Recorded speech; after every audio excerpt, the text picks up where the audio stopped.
Hey there, Peter Mark Adams. Thank you so much for coming on the show. Long time coming. We've been wanting to get you on for a while. Big fans of your books. Could you give us a brief biography of yourself, please?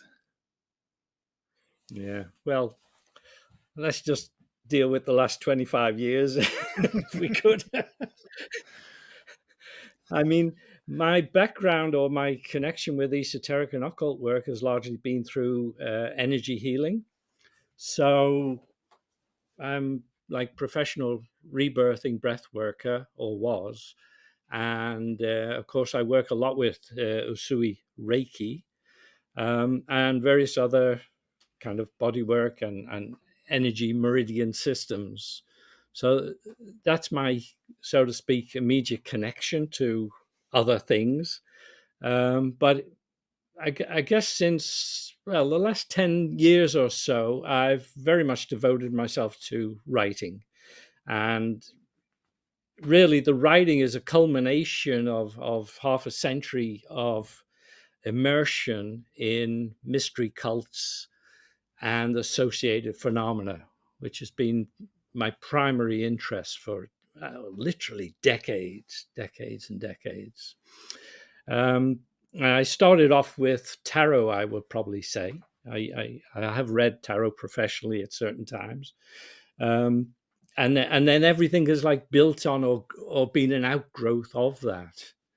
So looking into all the various spiritual systems in different parts of the world, and in particular into the esoterica of the world. So that's as brief as I can make it. We've had helps if I unmute my microphone.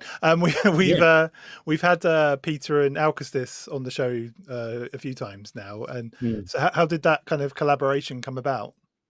Well, I just happened to be in London on other business and wandered into Watkins' books in Cecil Court. And on a tiny table right by the front door, there was this big pile of gorgeous looking books. And they really were exceptional. And the strangest thing was, as I went round the shop, I kept getting drawn back to this table again and again and again. Like I couldn't leave it alone. And the very strange thing, I kept picking up the books and opening them, but when I looked at the pages, I couldn't discern anything. I mean, there was writing there, but I could make out paragraphs and sentences, but I couldn't read any of them. So I understood I'd somehow encountered such a fundamental shift in my awareness, a kind of dissociation from here and now. And that was a kind of message to me that I needed to connect up with them and take my work to them. And that happened in like, I don't know, 2013. Yeah, about 10 years ago, when I was just started work on the Solar Busker Tarot, which is the subject of the game of Saturn. And I got a draft together and sent it to them. And by chance, they had a copy of the deck of cards. They knew the cards. And it all just fell into place then. But I walked out of Watkins that day saying to myself, I've got to be in contact with these people.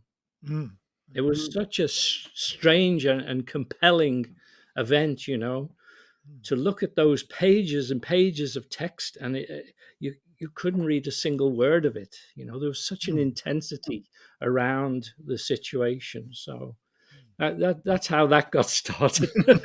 It's been downhill ever since. It's definitely bore fruit. There's a copy behind you of the Mystai book. Yeah, they're all gathered up there. Let me move my head out of the way. when you actually saw the actual finished product, what was your reaction to that? Because it is a very impressive, the purple in the liturgical colors of Dionysus. What was your response, your initial response? The same with all their books. I mean, when I saw the Game of Saturn for the first time, I was gobstruck, to be honest. I just like was just like opening it mindlessly. I couldn't believe that it had manifested in this form, in such a beautiful, beautiful form. And that's equally true, of course, of Mystai. I'm just, kind of overwhelmed with the beauty of this book and the reproductions in it. It's just, I'm just in awe of it, even though I wrote it. I'm in awe of it as though someone else had produced it, to be honest. That's the feeling I have. So the power that they bring to the development process, the editing, and the design is just so huge as a contribution. These talismanic books have their own energy. I mean, I experienced that in Watkins that first day. These books are something else, to have them around you. And I only hope that the content matches up to the, quality of the design process that they bring to it. So I trust them as editors to ensure that.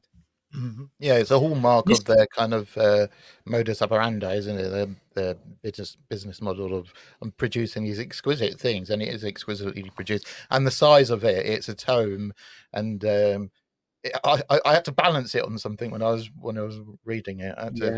But that gave a sense of that was part of the experience in the end. You should definitely have your own lectern when you're dealing with it. I had to use a cushion. And the hardback of the Game of Saturn, even more so. It's enormous. I mean, it's absolutely. That seems very appropriate. Yeah, that seems very appropriate for Saturn. The cover should be made of lead, cast in lead. The shipping fees would be astronomical. No pun intended. So how did the Mystai project come about? What sort of got you interested in that kind of particular subject? Well, as I say, the interest or absorption in the mysteries is like been the last 50 years. So I've not known a time when I wasn't fascinated by it. And as it turns out, the Villa of the Mysteries is the only surviving fresco or even reproduction of a mystery initiatory ritual sequence that exists. I can't think of another one. And its survival is totally fortuitous. It was, and not just the pyroclastic flow of Vesuvius, not just the weight of dust and debris, but all the, it was recovered, I think, in 1912. And then since then, it's been subject to so many botched restorations and preservation efforts. It's a miracle the thing is still there today, actually. But we were very fortunate because in 2017, they cleaned the surface using a laser technology that was brand new. It took a microcosmic layer off and therefore enabled the original colors to be seen for the first time in, all these years, two millennia, basically.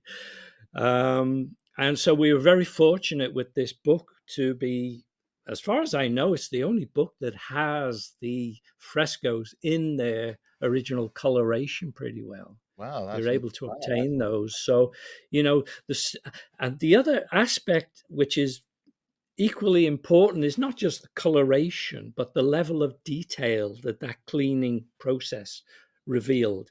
And that enabled me to do a very fine reading of the imagery that couldn't be done before. There was a lot of stuff that was ambiguous in previous accounts of the ritual sequence. So I was able for the first time to identify very fine details that added significantly to our understanding of the ritual process itself.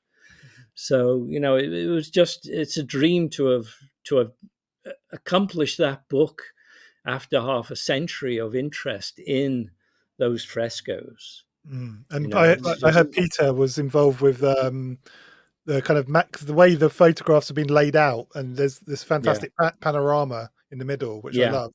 I heard Peter was involved with constructing that side of things with the book.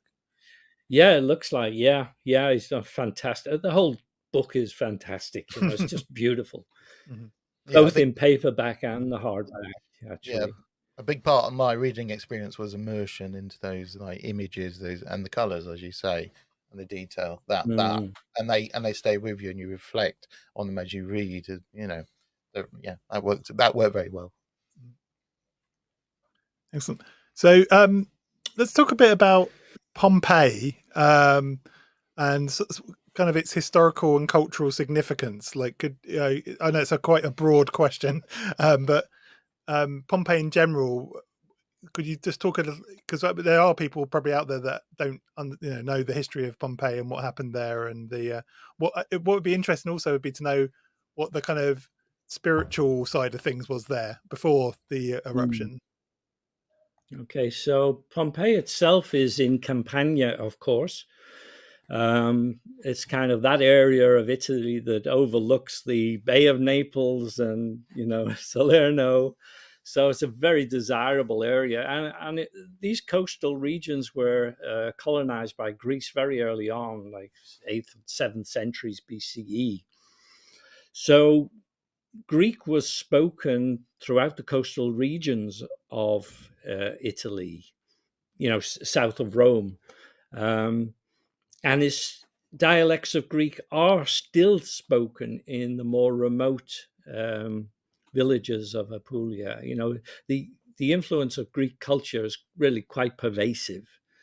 And the inland, the like mountain ridges and everything were Samnite. And that was another language. So all of these people were, to an extent, subject to Roman taxation, to military service, but they didn't have representation. And that resulted in the outbreak of a social war in the 1st century BCE, which led to Pompeii and all the other towns being conquered militarily by Rome, and placing of retired legionnaires into the city. So you have this like Latin, Greek, Etruscan, Samnite cultural mix in Pompeii. And of course, because of its site kind of on the Bay of Naples almost, it was very attractive for the Roman elite to obtain large villas and estates all around that area. So that is kind of the background to it. It was the Roman playground, but it was also, because of its tribal and ethnic mix, a place that they needed to keep a close eye on. Kind of, and this is one of the paradoxes, because although the Villa of the Mysteries is, of course, this is a 3,000 square meter villa with 60 odd rooms in it. This is elite of the Romans at that time. And they have this room at the very back of the villa dedicated to Dionysus. And yet Dionysus had for centuries been an emblem of revolt against Rome. In all the major revolts, actually, Dionysus had featured because of his underlying connections with liberties. So there's kind of a paradox at work there to find him so beautifully represented in the heart of the Roman elite. Yeah, there's an ambiguous relationship, isn't there? There's times when the Romans were, they sort of, the whole Dionysian thing in one form or another sort of spiraled completely out of control, and they had to sort of regain order over it and make it, something. Yeah, they had all kinds of restrictions on nocturnal meeting and oath taking. On the other hand, clearly there was a big payoff for them if they could host the kind of associations of devotees of Dionysus. So they could, so to speak, lock their estate workers and the regional peoples into a network of power and patronage. Yeah. I mean, the You know, Roman, the so whole, yeah. there's a dynamic like that at play as well. Yeah. I mean, yeah, but I mean, one of the reasons why Rome as an empire was so successful is because it had a very high, had a, I can say, it had a strong brand, had a very good idea of what it wanted to do, but it had this innate fascination with other cultures, and it adopted them. So it made them Roman, so they became part of its worldview as Yeah, well, and there, so it there sort of was gathered strength. yeah, there's that level of integration. You know, Yeah, the Roman state cults had their own priesthoods, you know, which were ancient, and everything else was a bit racy, to be honest. They tolerated it, of course they did, and you know, but certainly by the first century, the legions were largely made up of non-Latin people. yeah. If it didn't have like So if it didn't call political problems, they were basically quite, diverse, to use a very yeah, modern yeah, term. I mean, yeah, and if you think about all the exotic foreign cults they brought, I mean, there's one notable example called Christianity, which they brought to England. So that's how it got yeah. here. So, as well as Mithras and as well as Isis, actually, and many other things as well. Yeah, there was like a spectrum of acceptability, you know. So, like the ecstatic Anatolian goddess cult that came with the castrated Mm. priesthood, shedding blood and everything in their rites. You know, that was a bit beyond the pale. Uh, on the And other then, hand, yeah, Dionysus was kind of okay as long as as long as they had a license and somebody was keeping an eye on their nocturnal rituals. Mm. yeah, and yeah. and then the cult of Isis, well, that was okay-ish, you know.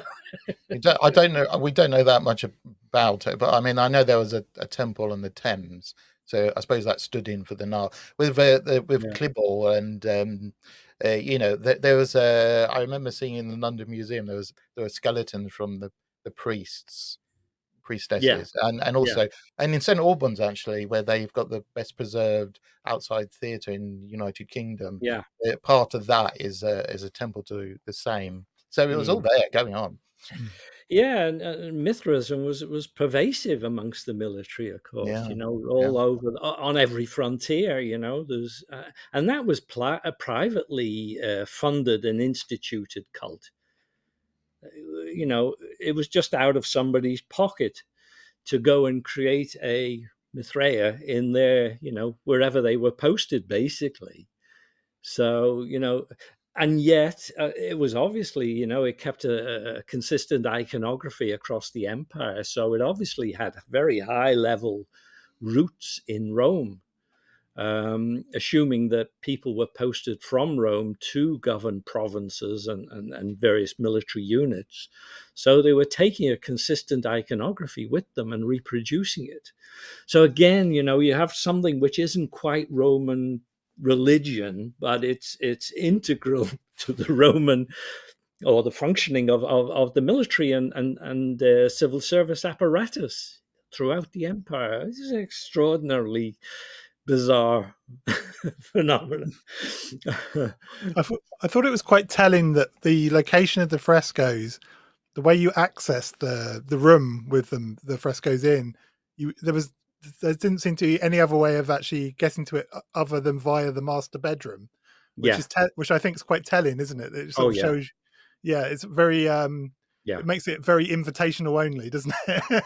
Oh yeah. I mean, you know, they had this practice of greeting all of the clients at the front door in the morning, you know, Mm. to pay their respects and ask for favors.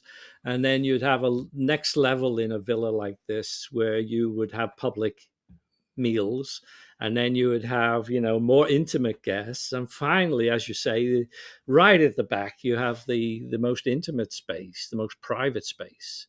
And within that, the room containing the frescoes is the most private space of the private spaces, you know.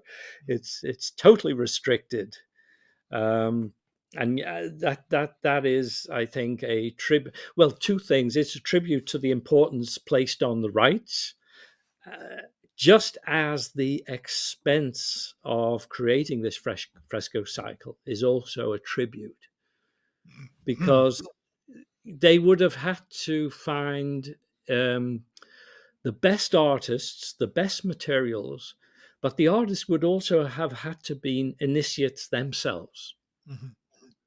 So it's like, it's not a jobbing artist's business.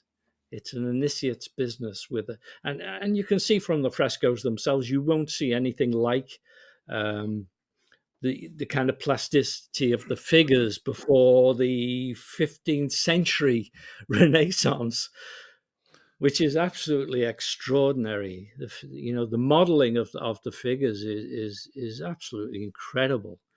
And went into a steep decline, artistically speaking, until the recovery of like Raphael and Michelangelo and so on. So something very extraordinary about the artwork. Yeah. One thing I found really interesting in the book early on, you talk about how trading colonies played a part in transmitting myths and kind of keeping them alive. Could you go on? Could you talk a little bit about that? Well, as I mentioned, the Greek colonies founded coastal Italy and dominated it. But let's say the Hellenistic Oecumen, the area that was covered by Alexander the Great, when he essentially conquered Asia Minor, Egypt, and all the way to Persia, created a kind of common culture zone. And within that zone, we find consistent iconography of the cult of Dionysus. Quite how to account for that is difficult. So, for instance, at a villa in north of Algeria, there's a mosaic representation of key aspects of the mystery cycle, which is figuratively identical to those in the Villa of the Mysteries. Now, they're separated by the Mediterranean, by like 3 centuries, and by totally different artistic media. One is fresco, one is mosaic, and yet the figuration's identical. And it's a puzzle to me how you maintain that kind of consistency. And again, a brooch which we reproduce in the book of Dionysus and Ariadne is identical to the couple who feature in the Villa of the Mysteries. Again, so jewelry, fresco, mosaic, and the figuration is to the letter identical across centuries and across vast cultural shifts. And that's extraordinary. That's difficult to account for. I can only suppose that there was a guild of Dionysian experts. In fact, we know there was the Dionysian Technitae, of which there was a group near Naples, so they would have been able to call upon them in Pompeii. The Technitae served a bit like a trade union. They would negotiate terms because the Technitae had the skilled, ritually trained dancers, priests, priestesses, and evidently the artists and the stage builders and everything else needed to showcase Dionysian rites and festivals. Okay, so having gathered these experts together, they would then have people who, very often priests actually, went out to different cities and city-states and negotiated terms for these experts to come in, especially when they have the big Dionysia festival, the Dionysia itself, the city Dionysia, which was always a big event. And some of these events could be pretty, they involved theatrical competitions, tragedy and comedy. They included choral dance and song, poetry competitions, and very rich prizes. And as part of these events, of course, they would run the mysteries as an additional draw. Of course, these events would bring in people from all over the place. And with the beautiful prizes, the expensive prizes, the competition of different towns and villages with each other, they really had a very intense festival kind of gathering around them. Like the Athanasian city Dionysia was really big stuff. You know, that's where Euripides won the first prize for his drama, The Bacchae. You know, it was written for that event, for that it won the first prize over there. So these were really substantial artistic events.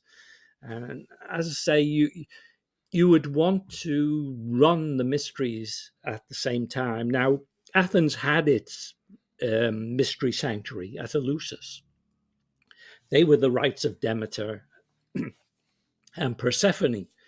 So if they wished to run the rites of Dionysus, unless they had a temple of Dionysus which was fully staffed, they could draw on the nearest Dionysian technitae to provide the dancers and ritually trained dancers and even priests, priestesses that they would require to run the rites. And that would be a negotiation between the, so to speak, the trade union of Dionysian experts and the city-state. So they purchase them and bring them in. Now, the city-state, because of the festivities, the prizes, the mystery initiations, is going to draw people in from all over the place. And of course, they're going to spend money on food, on where they're going to stay. They're all going to want to buy souvenirs. And that's where we get this rich generation of plates and various vases with Dionysian scenes painted on them. You know, these are the souvenirs of the day. They were not ritual vessels per se. They were mass produced to satisfy the tourists who come to celebrate the Dionysia. And the brochure of its time kind of thing. Yeah. I mean, these Dionysia rites, let me just add this now because we're talking about it, was still celebrated in Constantinople with huge phalluses carried round, men and women cross-dressing, drunkenness and feasting as late as the 7th and 8th century CE. Okay, 500 years of, this was the center of Christianity, by the way, Constantinople. 5 years after Constantine was meant to have established Christianity as the state religion, 500 years, they're still out celebrating the Dionysia, and the church is trumpeting from the pulpit, you know, how dare you, cease and desist. I think it's obviously having zero effect on the local population. So if it's like that in the capital, I can only imagine how long it went on in the countryside.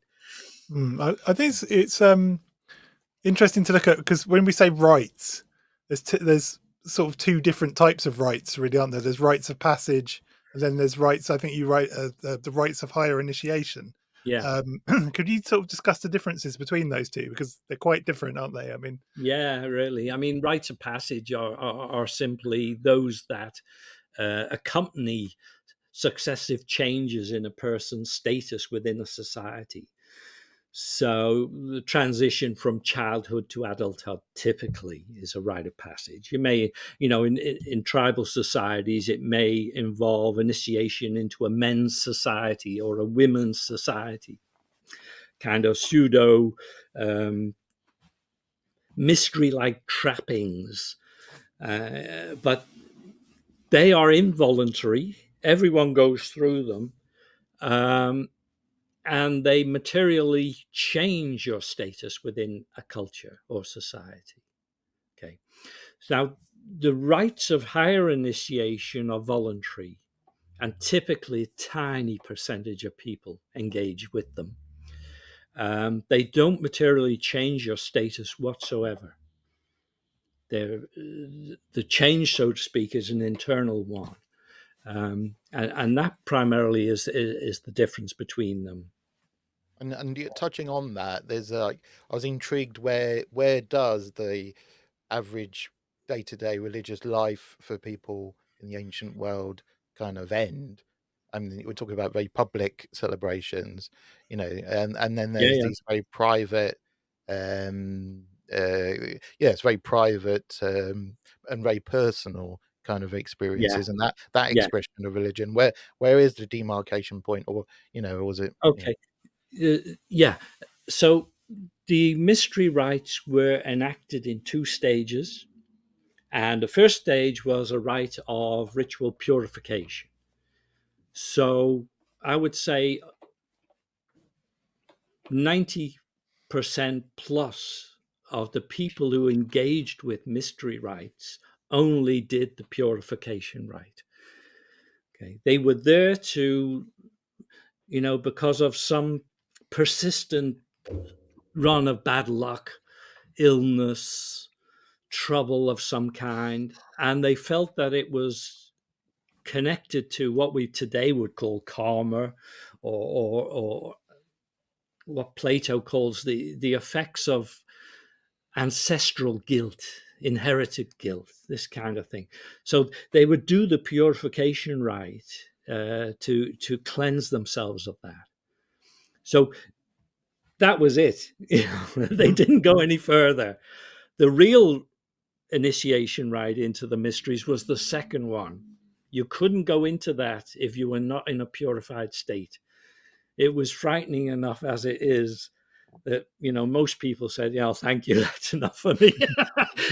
So you get the vast bulk of people who do the day-to-day religious tasks, so to speak. They have their household deities, they have their state or city deities, they lay offerings, they ask for favors.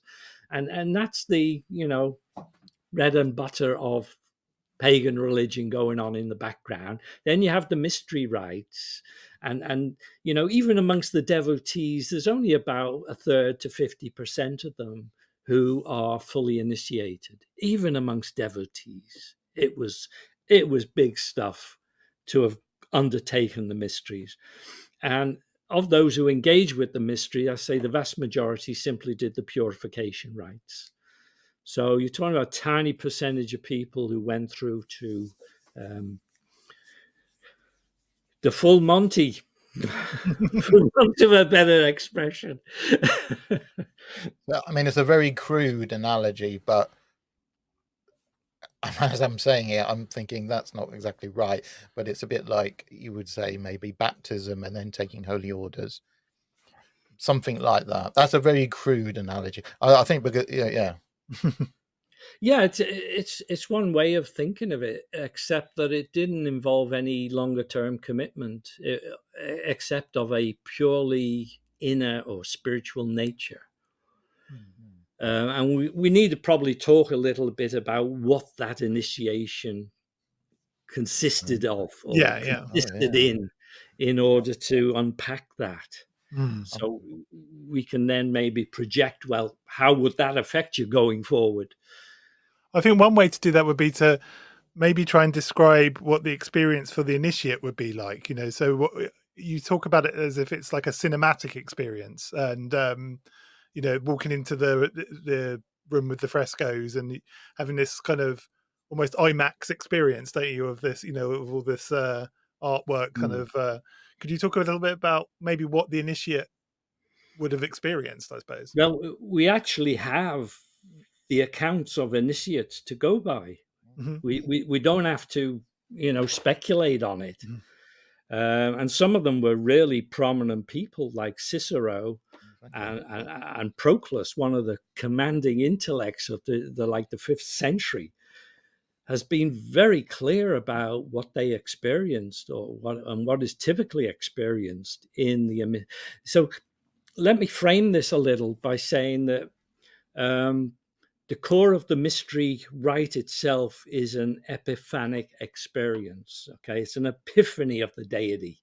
So you're, so to speak, seeing the god, interacting with the or goddess, interacting with and able to worship and communicate with the deities in real time. That's which is unimaginable to any modern person. Not unknown. It's not unknown though, is it? I mean, it's with mainstream religion. I keep coming back to that and thinking this is Yeah. not, but you know, that is rare. Even if you talk to members of the clergy, having a religious or mystical experience, whatever Yeah. you want to call it, Yeah. is unusual. It does Yeah. But it's happen, there. Yeah, it's there. but this was like, this is where we're going. If you're taking the mysteries, this is where we're going. Yeah, they had a system to deliver the epiphany on order, so to speak. Yeah. It wasn't maybe or maybe not process. The ritual space was so, well, heterotopic. It was so liminal. And, you know, you cannot understand the mysteries unless you grasp the nature of ritual space as a unique heterotopic space in its own right. Okay. And again, we can So when even turn. Sorry, go on. I was going to say, just heterotopic. Just unpack that word for us.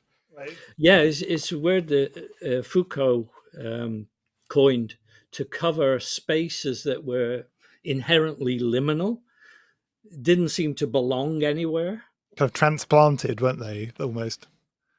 Well, you're transplanted if you're in one. You know, you lost your bearings. Mm-hmm. You're out of time and you're out of familiar space. You know, so and he calls them as crisis heterotopias, as places of spiritual crisis, of going into a space where the mooring provided by the persona, you know, you're cast off.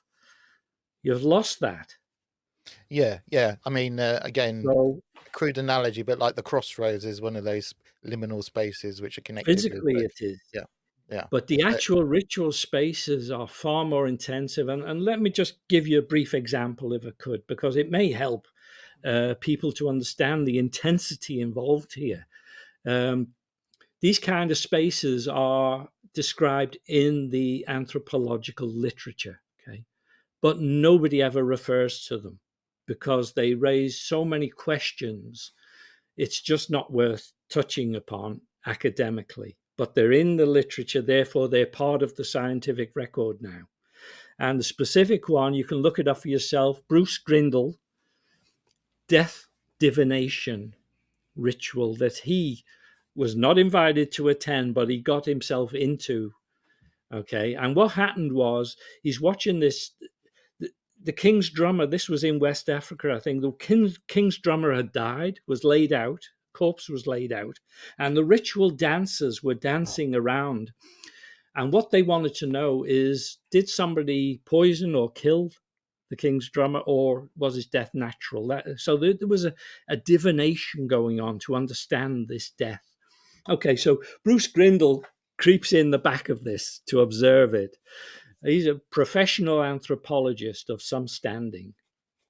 And he says, as the rite progressed, he said he had these increasing feelings and sensations of dread coming over him.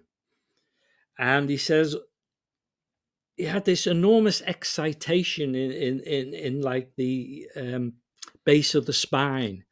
And it was like flashing. And he said whenever it kind of flashed, his vision would like open. And finally he felt the energy rise up his spine, and it was like it's between the skull and the spine, it was like it suddenly snapped, and his vision suddenly opened, and he could see the dancers with these long trails of light emanating from their hands and playing over the corpse. And then the corpse got up and started reeling around the courtyard. And finally, it seized some drumsticks and started playing the drums. Okay. And after this ritual, which is what the heck was happening here, he got very ill indeed. Now, this is a perfect description of ritual space in which somebody intrudes. The events that occur within it wouldn't be seen from somebody outside of the ritual space. So it's literally another place. It is it's a heterotopia a crisis of the persona. Okay, that brings the word amazingly well. That description, that account. Yeah, I've come across other accounts from the similar part of the world with like leopard cults and Western people like being invited to them on those occasions, and and then experience things which were difficult for them to account for in conventional terms. Put it that way. Yeah, you can't reconcile the realities. They're two realities. So, so what I'm saying is that the core of the mystery initiations involved trained ritualists generating a space like this. And within that space, there's a interpenetration of dimensions such that the energies that constitute deity manifest in a culturally determined form to the people within the ritual space. The source of those energies remains unknown. They're ineffable, literally. You can't grasp. My own understanding of them is that they're other dimensional sources of sentient being. And the act of interacting with them is to generate a state of non-dual awareness. And that is the essence of the mystery cult, because it relativizes the persona to such an extent that it never quite dominates life again going forward. Okay. So you literally become one with a deity.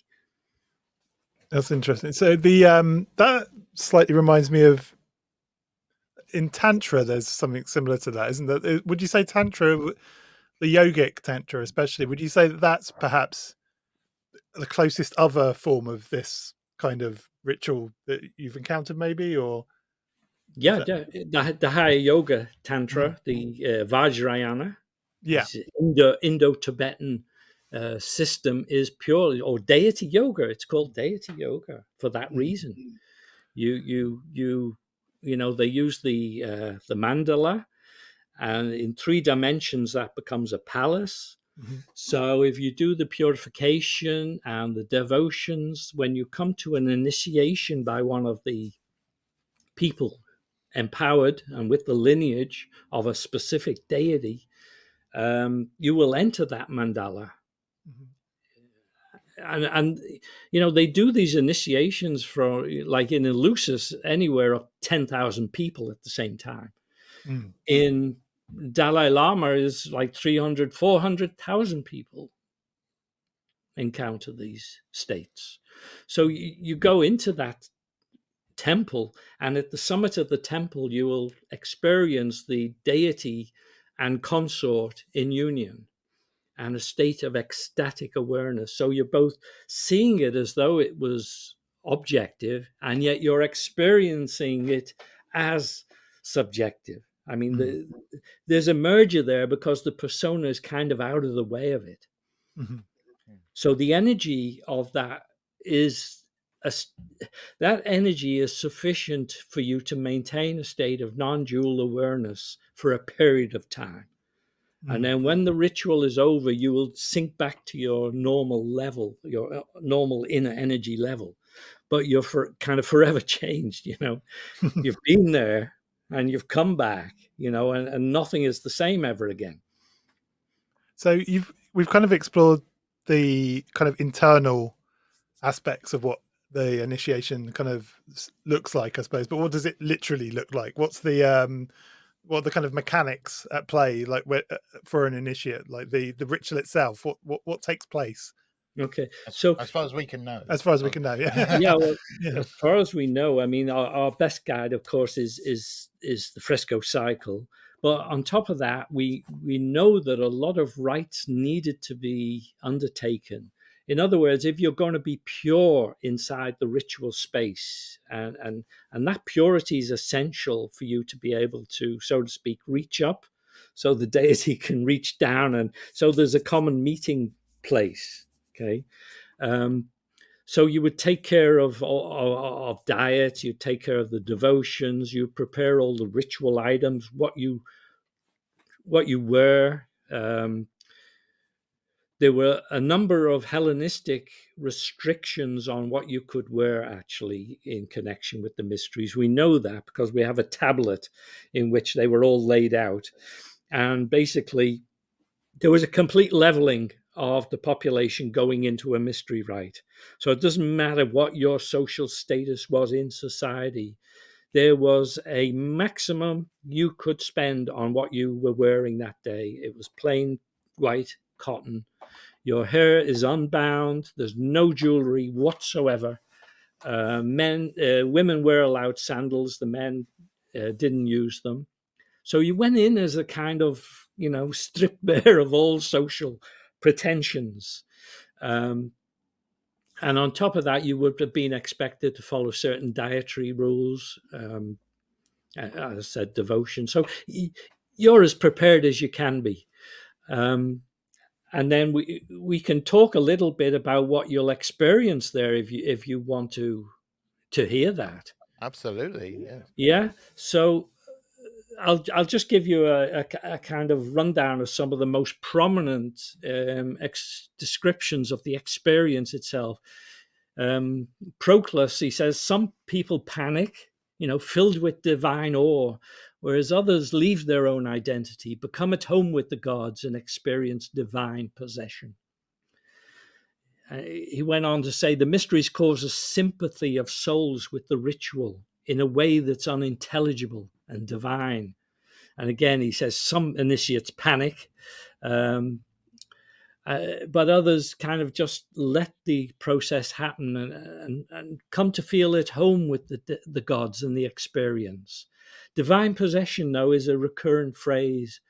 Plutarch, this is Plutarch of Chaeronea, who was a priest at the Oracle of Delphi. He says, he describes death as providing a suitable model for the experience of initiation. So he says, at the point of death, the soul suffers something like what those who participate in the great initiation suffer. He says, so like dying is like a word to be initiated, and the act of dying is like the act of being initiated. But yeah, and I was going to say about that sense of the sense of being overwhelmed, that we use the word awful, in the wrong sense now, but it means to be filled with awe. And I think we're so it's very rare you meet people who have actually experienced that, and and so it's like the word has been kind of sort of bastardized into this, like, oh, I had an awful night, but actually it means something very different. If we can distinguish these ancient rites from which to my mind have far more in common with what we call primitive possession cults, from the Vajrayana, which is a much smoother process these days. Okay, so there is a distinction. I don't hear the same awfulness in connection with the deity yoga, but in terms of the ancient mysteries, they were far more what to say, they were less tailored for an audience. This was possession cult in a refined way, but with full force. So you, in the course of one night, you're going to come into this thing, and within a few hours, the ritual space is going to be so intense that sense of the loss of the persona, of it's going away, and of being possessed by a higher force is going to come on very quickly and in a very intense way, So, I think the rites have evolved to an extent since then. I want to say another thing. I believe these rites have, if we look at like Upper Paleolithic art or Neolithic cave art, there are representations of ritual processes that seem to depict this assimilation of the ritualist to the deity. The deity is normally a much larger than life figure, and the ritualists have taken on the same shape and form and color as the deity. So I believe these rites have like accompanied humanity for the last 35,000 years. Oh, absolutely. Yeah, I don't But doubt it. but then, you know, since 16th century or 17th century, we've lost that. You know, so they seem like incredible now to us. We can't imagine that they'd be a routine part of the yearly cycle in a society and culture. One thing that struck me in the book as well was this discussion of lineage and how important lineage is for these rites to even exist. That you know, that it's not something that was written down per se. It was something that was learned and passed along rather than yeah. So could you talk a little bit to that? Yeah, you can see this, for instance, in the Homeric hymn to Demeter, where it names the families, the Eumolpidae and the Cercenes, who were the initiators at Alutus. So the final legitimate hierophant of Eleusis, Nestorius, in the 4th century CE, was like 1,000 years in from the declaration of his family name as a valid initiator for Demeter. So a 1,000-year lineage. In terms of the rites of Dionysus, because of their itinerant nature, generally they were not all sanctuary based. You know, the big sanctuaries all provided mystery rites, had their priesthoods on site, so to speak. But Dionysius had a far more village kind of itinerant aspect to it. So you'd have itinerant initiators going round, and no doubt they were doing initiations and some healing and selling some amulets, charms, and this and that. You know, it was that kind of. So they did seek to bring these itinerant initiators into some kind of system, some kind of regulation. And as part of that, for instance, in Egypt, they had to report, deliver a document demonstrating at least 3 generations of legitimate lineage and a copy of their liturgy to the authorities. You know, so they kind of made an attempt to get their arms around this lot and sort out the valid, you know, from obviously there must have been a lot of mountebanks going around with this kind of stuff. So they and of course the Romans, of course, especially wanted to keep an eye on them because they'd been at the forefront of all the major revolts against Rome in the previous centuries. And that includes Spartacus and the slave revolt, includes the social war, it includes the uprisings in Asia Minor. Yeah, the figure of Dionysus was at the forefront of every single major revolt against the Romans. So they had a lot to worry about. So it's interesting. I mean, we've spoken about Dionysus, but we haven't really discussed the kind of myth of Dionysus, kind of who is Dionysus. You know, I was really struck to see in the book that there was some link between Dionysus and Shiva as well. Yeah, it's weird, isn't it? Yeah. I mean, what we have is a tradition of Near Eastern vegetation deities. Okay, so you know we've got the Anatolian Telepinu, we've got Osiris down in Egypt. Phrygia, we've got Adonis, Tammuz or Dumuzi. Just, you know, in the Italian peninsula alone, we've got Liber Pater, the Roman Dionysus. We've got the Etruscan Fufluns. And then in the coastal settlements, we have the Greek Dionysus himself. But Dionysus is just the god of Nisus, this mythical mountain, which was everywhere, actually. You know, it's like Mount Ida. You know, it was the name of the goddess applied to every mountain where she was thought to live.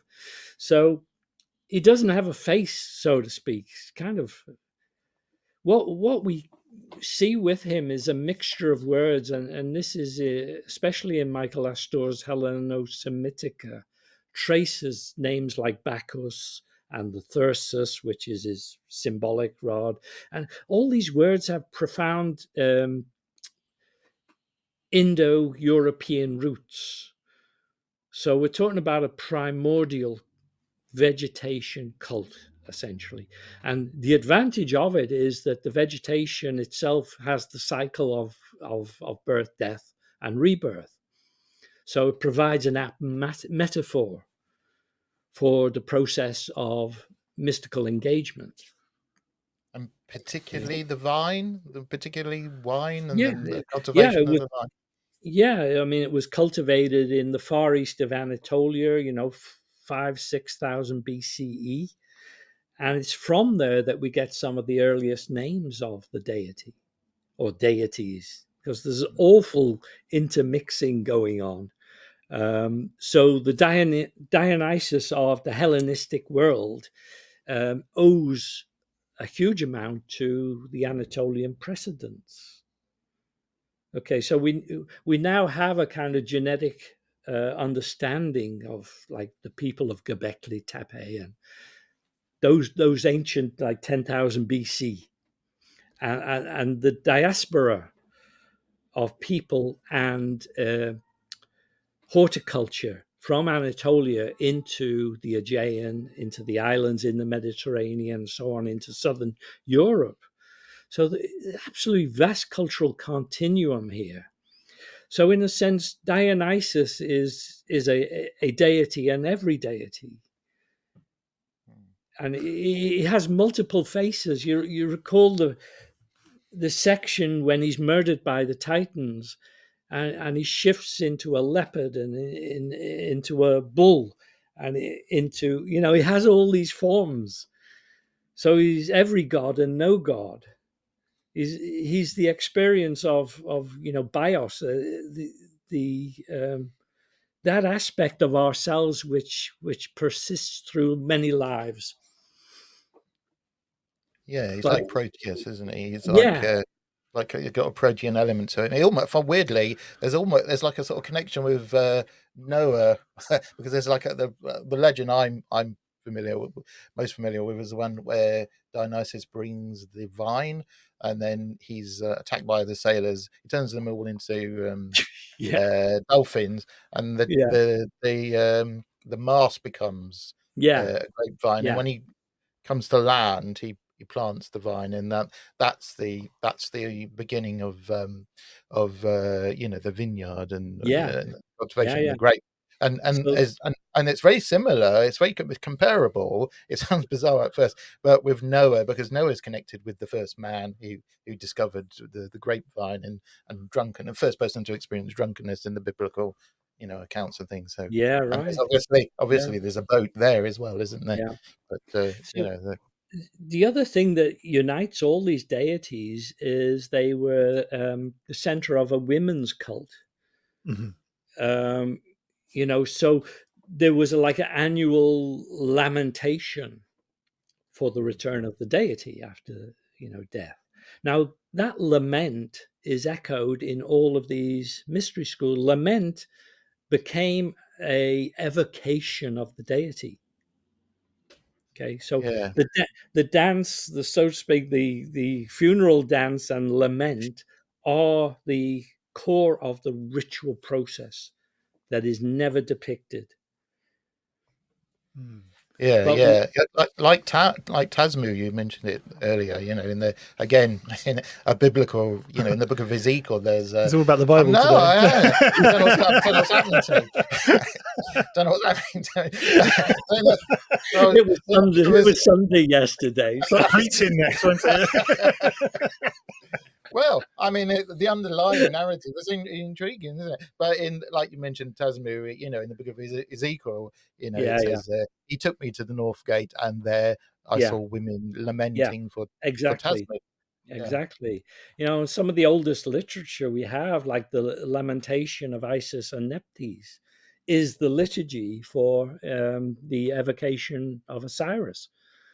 This thing has ancient archaic roots. Yeah, that's the point I'm trying to kind of make. But it's a transcultural thing, isn't it? And Okay. Done Well, that. I was Well, I was interested in the kind of female aspect, actually, because obviously the thing that kind of replaced a lot of this in Rome, especially, was Christianity. And Christianity, as we know, isn't female-tastic, let's say, when it comes to the rites and rituals. yeah, Whereas it feels like these mystery religions or mystery cults, the female plays an essential role in that, a leading role absolutely. in many cases. I was wondering, Yeah. could you talk about the kind of female role in this, because it's quite unique in a way, isn't it, to this particular? Yeah. I mean, for most people, the female role in relation to Dionysus is defined by Euripides' Bacchae, but that is misleading. Let me tell you why. Because the Bacchae is designed to play on drama and tragedy and awe of the deity. So in that, Euripides writes how the women are totally out of control and like go off in this like strange trance-like state, and so that was for dramatic effect. But when we look at, for instance, the musical implements that are embedded in the fresco cycle in the Villa of the Mysteries, they're all like there's panpipes and soft round drum. You don't have anything like the aulus, the two pipes with reeds in them, which would sound something like bagpipes, really intense. The aulus would be played at the festivities where there really is drinking and rioting going on.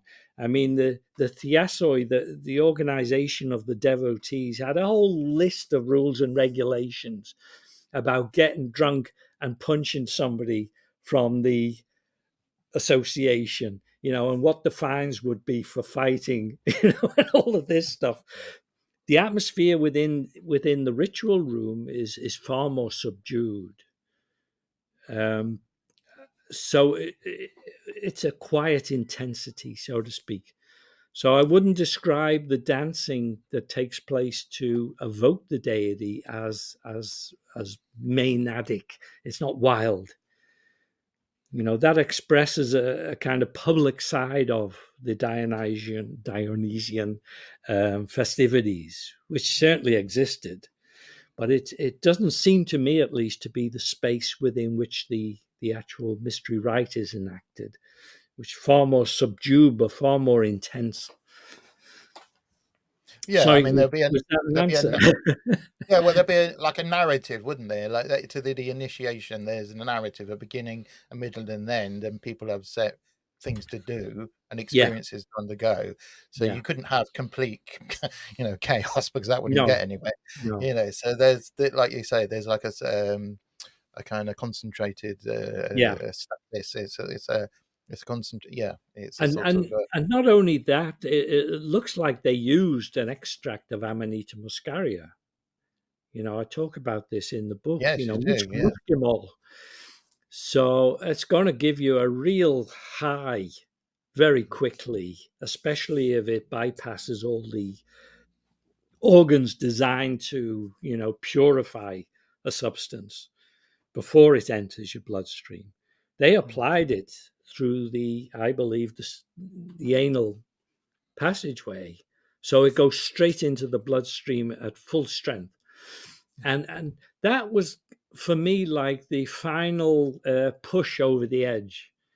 Having evoked this ritual space in a very short period of time, the initiators who would have been hired for the occasion in the Villa of the Mysteries, and I can see quite clearly they are Greek because of their dress, whereas all the other women who feature there are highborn Roman nobles.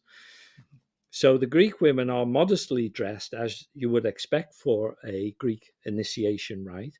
The Romans are all dressed in saffron and purple robes, gold jewelry, cult rings, and they've got these elaborate hairdos, which were characteristic of Roman priestesses. So yeah. yeah, I was intrigued by the was going to say uniform. That's not really the right word, is it? The costume for the occasion, like the cult ring things with the. I think you suggest a garnet on the as the stone. Carnelian. Carnelian. Yes, I got that wrong. There's one for sale on eBay if you've got $10,000 spare in your pocket. But Beautiful carnelian cult ring in its Okay. original gold setting. Anyway, Oh wow!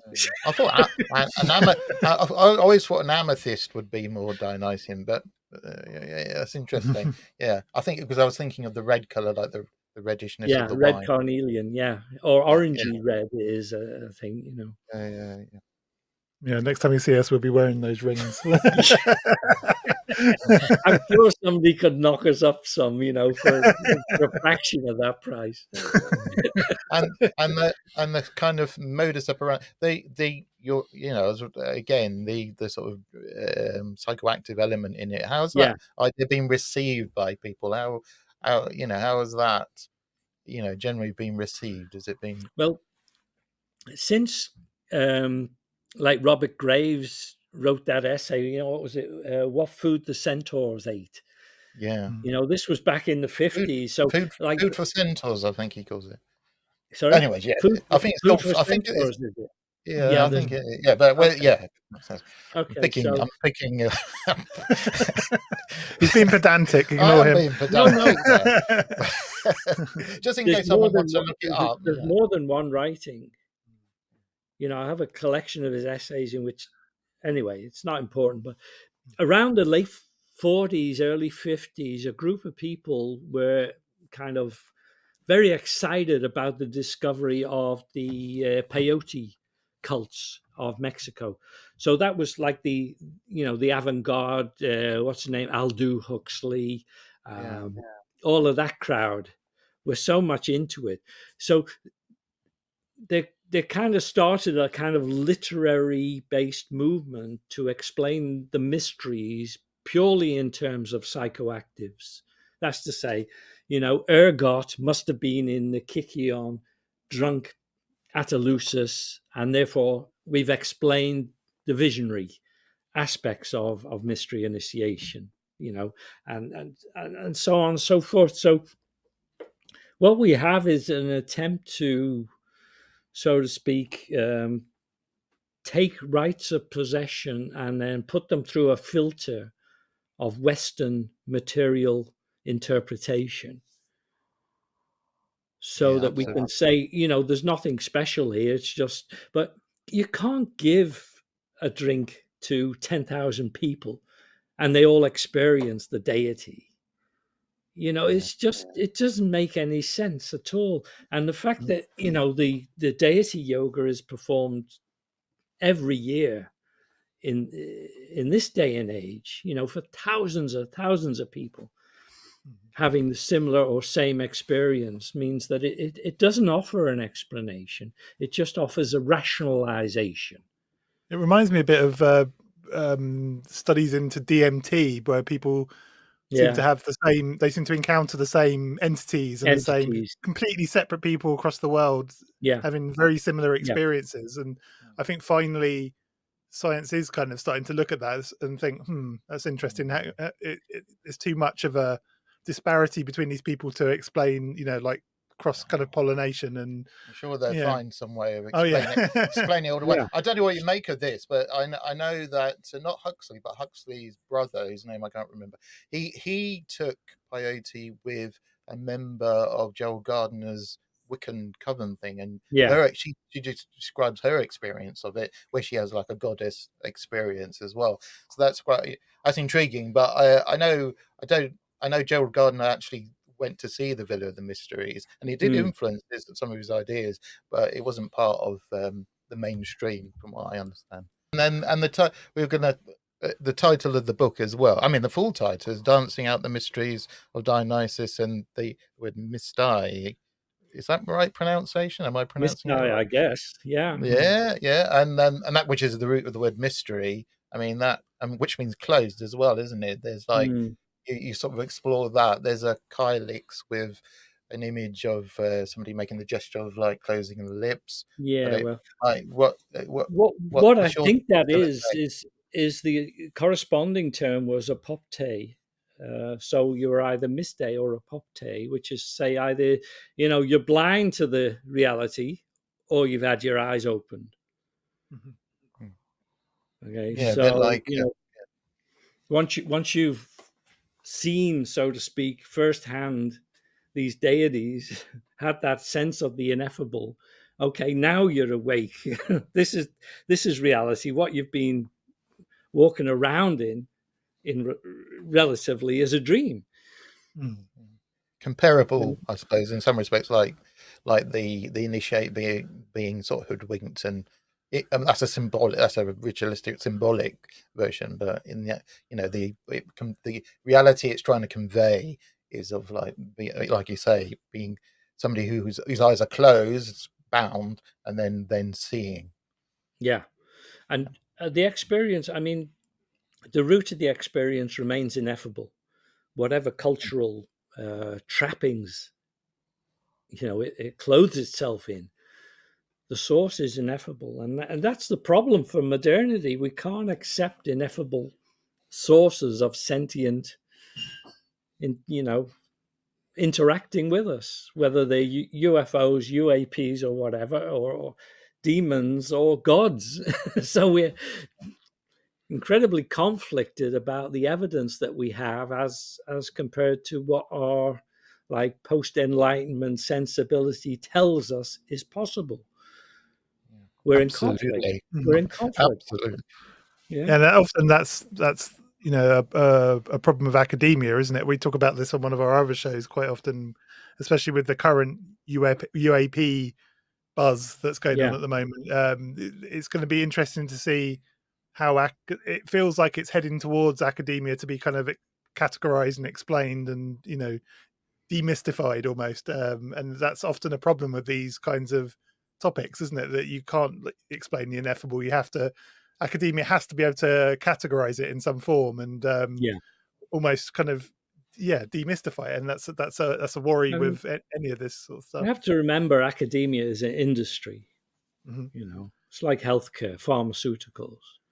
They're not actually there for anything other than as a career path and to make money. As they're businesses. So expecting them to, so to speak, be able to encompass the mysteries of existence is a tall order. They're not going to do it. It's not grist to their mill. No. The careers, the journals, and the income of universities and colleges. That's business. I understand why it's like that. The culture is like a discipline. It's a bit like it's like a reductionism is like a blunt instrument, and it's very good for some things, but other things it just can't grasp. And to be fair, there are people in the academic world who have experiences which they can't explain by conventional means, some quite bizarre ones. But they are sort of left with them, and then they know the culture they're in. Like they can't openly say this or talk about it, and so they have to approach it in a particular way. And I suppose it's a bit like trying to eat soup with chopsticks or something. It's not going to. But chopsticks are very good for a different task, isn't it? So I was going to say, talking about, as we're on the subject of academia, often when books like yours, like this particular book, come through the funnel of kind of an occult publisher, we should say, they can often be disregarded by academia. How did the academic establishment react to this book, or did they at all? Or I have to say first, the Game of Saturn is in almost every major research library in Europe and brilliant. the US. Excellent. If you check it on worldcat.org, which tells you where all the books are, Game of Saturn is all over the place. It really had a big impact. And it was so positively reviewed by Jocelyn Godwin and a leading expert on the late Byzantine court, Nikita Siniasolu. Now, I had anticipated Mystai would get a wide I don't know what, reception. A bit of a kicking. No, Well, not at all. no, Because no. I think most Okay. people who read it are aware that it is the only kind of blow by blow account of the fresco cycle in detail that exists. But academia seems to have moved on from being interested in that. In other words, they're not interested in how the ritual was performed and represented. You know, they're interested in post-structuralist discourse around religion, around mysticism, rather than the actual content of it. So, you know, it exists. A lot of people are well aware of it. I mean, I've been a member of the European Society for the Study of Western Esotericism. You know, my books are on their website. Everyone over there is aware of me and what I'm doing. But I don't really engage with the academic wheels, which are far more interested in post-structuralist conceptualization around this material than they are with the material itself. That's my perception. That may be, you know, a little off mark. I'm not sure. That's how it feels, because Mystai is in some major research libraries, but I don't see any great response to it. It'd be interesting in the longer term if it endures. They'll come back to it. There's a sort of gender. I can imagine a gender studied element being, you know, a way in for some people. But so I didn't really do that gender study thing. They do exist. You know, I'm aware of that literature. But, you know, my orientation to the material is to its efficacy as a ritual process and trying to understand how it was achieved.